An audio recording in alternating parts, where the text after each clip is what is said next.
Hi friends, ഇന്ന് നമ്മൾ fibre rich ആയിട്ടുള്ളൊരു വടയാണ് തയ്യാറാക്കാൻ പോകുന്നത്. അപ്പോൾ നമ്മുടെ വീട്ടിലൊക്കെ എപ്പോഴും കിട്ടുന്ന ഒരു സാധനമാണ് ഇതിന് ഉപയോഗിക്കുന്നത്, വാഴക്കൂമ്പ്. അപ്പോൾ വാഴക്കൂമ്പി എന്നുള്ള വട എങ്ങനെയാണെന്ന് നോക്കാം. അപ്പോൾ അതാ ഇതേപോലെ ഒരു വാഴക്കൂമ്പ് ഞാൻ എടുത്തിട്ടുണ്ട്. നമുക്കിനി ഇതിനകത്തുള്ള പൂവ് എടുത്തൊന്ന് ക്ലീൻ ചെയ്യണം. അപ്പോൾ ക്ലീൻ ചെയ്യുന്നത് അതിനകത്തുള്ളൊരു 2 കാര്യങ്ങൾ നമ്മൾ മാറ്റണം. അതായത് ഈ വൈറ്റ് കളറിലുള്ളതും പിന്നെ ആ തണ്ട്, അത് രണ്ടും പ്ലാസ്റ്റിക് പോലെ ഇരിക്കത്തുള്ളൂ. അതുകൊണ്ട് അത് നമ്മൾ ഇതേപോലെ മാറ്റി അത് സെപ്പറേറ്റ് ആക്കി വെക്കണം. ഇങ്ങനെ ആക്കി എടുക്കണം. അത് 2 എണ്ണവും ആ പൂവിൽ നിന്ന് മാറ്റി വെച്ചിട്ട് നമുക്കിനി അതിനെ ചെറുതായിട്ട് കട്ട് ചെയ്തെടുത്തിട്ടാണ് നമ്മൾ വട ഉണ്ടാക്കാൻ പോകുന്നത്. അപ്പോൾ ഈ ബാക്കി വന്ന കൂമ്പെടുത്തിട്ട് ഞാൻ തോരനെടുക്കും. ഇത് നമുക്ക് വടയ്ക്ക് ആവശ്യമായിട്ടുള്ള കടലപ്പരിപ്പാണ്. ഇത് ഞാൻ നേരത്തെ അതിനെ കുതിർത്ത് വെച്ചിട്ടുണ്ടായിരുന്നു. അപ്പോൾ ഇതൊന്ന് മിക്സിയിൽ ഇട്ട് കൊടുത്തിട്ട് നമുക്ക് അരച്ചെടുക്കണം. കുറച്ച് തരിയായിട്ട് അരച്ചെടുക്കണം, വെള്ളമൊന്നും ചേർക്കാതെ. അപ്പോൾ 2 വറ്റൽമുളക് കൂടി ഞാൻ അതിലേക്ക് ചേർത്ത് കൊടുത്തിട്ടുണ്ട്. അപ്പോൾ ഇതൊന്ന് അരച്ചിട്ട് വരാം. ഇങ്ങനെ ഒന്ന് അരച്ചെടുത്തിട്ടുണ്ട്. അപ്പോൾ ഇനി അതിലേക്ക് ബാക്കിയുള്ള ഇൻഗ്രീഡിയൻസ് എല്ലാം ആഡ് ചെയ്ത് കൊടുക്കാം. അപ്പോൾ ഞാൻ ആ പൂവെല്ലാം നന്നായിട്ട് ഇതേപോലെ ചെറുതായിട്ട് അരിഞ്ഞെടുത്തിട്ടുണ്ട്. അതിൻ്റെ കൂടെ കുറച്ച് ഉള്ളി കൂടി ഇട്ട് കൊടുക്കുകയാണ്. ഉള്ളി അതുപോലെ ചെറുതായിട്ട് അരിഞ്ഞതാണ്.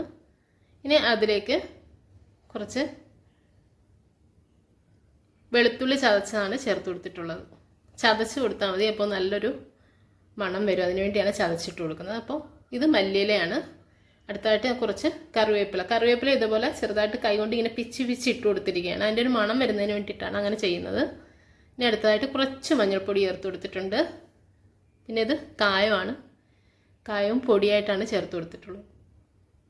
അടുത്തായിട്ട് ഇനി അതിൽ ആവശ്യമായിട്ടുള്ള ഉപ്പ് കൂടി ചേർത്ത് കൊടുത്തിട്ട് നമുക്കതിനെ നന്നായിട്ട് മിക്സ് ചെയ്ത് ഈ പൂവും ഉള്ളിയും എല്ലാം ഒരേപോലെ എല്ലാം അടുത്തെത്തുന്ന രീതിയിൽ നന്നായിട്ട് മിക്സ് ചെയ്തെടുക്കുക.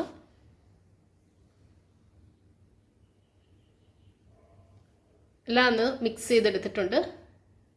ഇനി എൻ്റെ കൈ ഒന്ന് കഴുകിയിട്ട് വന്നിട്ട് ഇതൊന്ന് വടയുടെ ഷേപ്പിലാക്കി എടുക്കാം. അപ്പോൾ ഇതേപോലെ ഒരു ചെറിയ ബോളായിട്ട് ഇങ്ങനെ ഉരുട്ടിയെടുക്കുക. എന്നിട്ട് കൈ കൊണ്ടൊന്ന് പ്രസ് ചെയ്യുക. വളരെ ഈസിയാണ്, വളരെ പെട്ടെന്ന് ചെയ്യാവുന്നൊരു വട കൂടിയാണ്.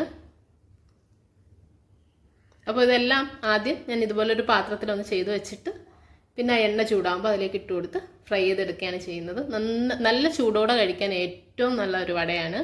ചായയുടെ കൂടെയൊക്കെ നല്ല സൂപ്പറാണ്.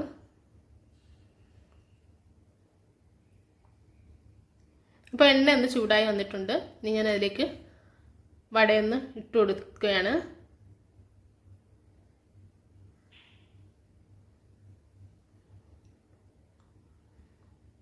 നമുക്ക് കുട്ടികൾക്ക് സ്കൂളിൽ സ്നാക്സിനായിട്ട് കൊടുത്തുവിടാൻ പറ്റിയ ഒരു റെസിപ്പി കൂടിയാണിത്. എല്ലാവരും കുട്ടികൾക്കും വലിയവർക്കും ഒക്കെ ഒരേപോലെ ഇഷ്ടപ്പെടുന്ന ഒരു ടേസ്റ്റ് കൂടിയാണ്. എല്ലാവരും ട്രൈ ചെയ്ത് നോക്കണം കേട്ടോ വീടുകളിൽ. അതുപോലെ ഈ വാഴക്കൂമ്പൊക്കെ നമുക്ക് വീട്ടിൽ ഇതിനു മുമ്പ് കിട്ടുമ്പോൾ നമ്മൾ ആദ്യം ആ പൂവൊക്കെ എടുത്ത് കളയുകയാണ് ചെയ്തിട്ടുള്ളത്. പക്ഷേ ഇപ്പോഴാണ് മനസ്സിലാവുന്നത് ഇതുകൊണ്ട് ഇങ്ങനെ ഒരു ഉപകാരം ഉണ്ടെന്ന്. അതിനുശേഷം ബാക്കി വരുന്നത് വെച്ച് നമുക്ക് തോരനും എന്താണെന്ന് വെച്ച് ചെയ്യാമല്ലോ.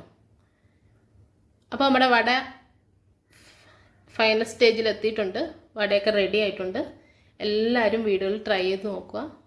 അതുപോലെ മാക്സിമം ഫ്രണ്ട്സിന് ഷെയർ ചെയ്ത് കൊടുക്കാൻ ശ്രമിക്കണം. അതുപോലെ ലൈക്ക് ചെയ്യാനും ഷെയർ ചെയ്യാനും കമൻസ് ഒക്കെ തരാനൊന്നും മറക്കരുത്. അതുപോലെ ഫസ്റ്റ് ടൈമാണ് എൻ്റെ ചാനലിൽ വരുന്നതെങ്കിൽ സബ്സ്ക്രൈബ് ചെയ്യാനും മറക്കരുത്.